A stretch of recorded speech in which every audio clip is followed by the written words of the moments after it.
Good evening and welcome to the Wednesday's edition of the Regional News. Prime Minister of St. Vincent and the Grenadines, Dr. Ralph Gonsalves, will leave the state on Wednesday for Venezuela on what is his first official visit as a pro tempore president of the Community of Latin America and the Caribbean, CELAC. The Agency for Public Information, API, in a statement said that while there, Gonsalves is scheduled to meet with President Nicolas Maduro, as well as the Venezuelan foreign minister, to discuss some bilateral issues as well as CELAC matters.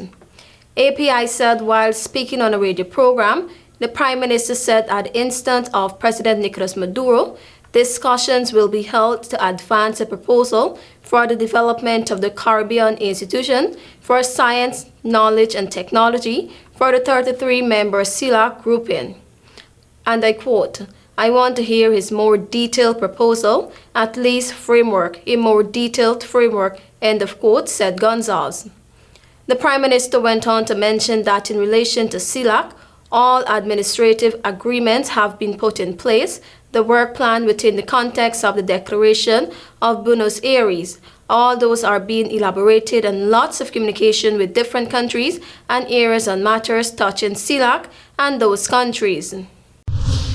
We now look at news from Brazil.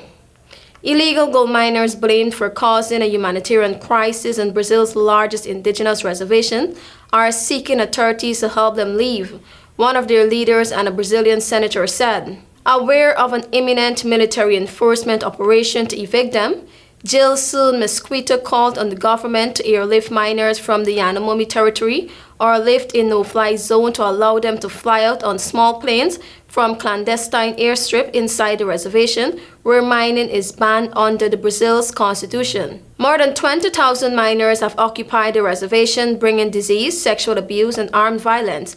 That has terrified the Yanomamis, estimate to being around 28,000 in number, and led to malnutrition and deaths. President Luis Lula da Silva declared a medical emergency for the Yanomami, and his recently installed government is planning a task force to expel the miners involving military, police, and agencies that protect the environment and Brazil's indigenous people. Some of the miners that are beginning to leave the Yanomami reservation are expected to head across the border into neighboring French Guiana, Suriname, and Guyana. And finally, we close with some international news. Turkish president is in the earthquake disaster zone in his country as criticism grows over the official response. Family in some badly hit areas have said the slow speed of rescue efforts mean they have no help digging through rubble to find relatives. The president acknowledged there had been difficulties with initial response, but blamed delays on damaged roads and airports. More than 11,000 people in southern Turkey and northern Syria are known to have been killed. The White Helmets, who are leading efforts to rescue people in rebel-held areas, Syria, say time is running out to save people. Dramatic footage has emerged of rescues. One family of 6 were pulled alive from the rubble in Syria's city of Idlib. Thank you for watching. I'm Tiana.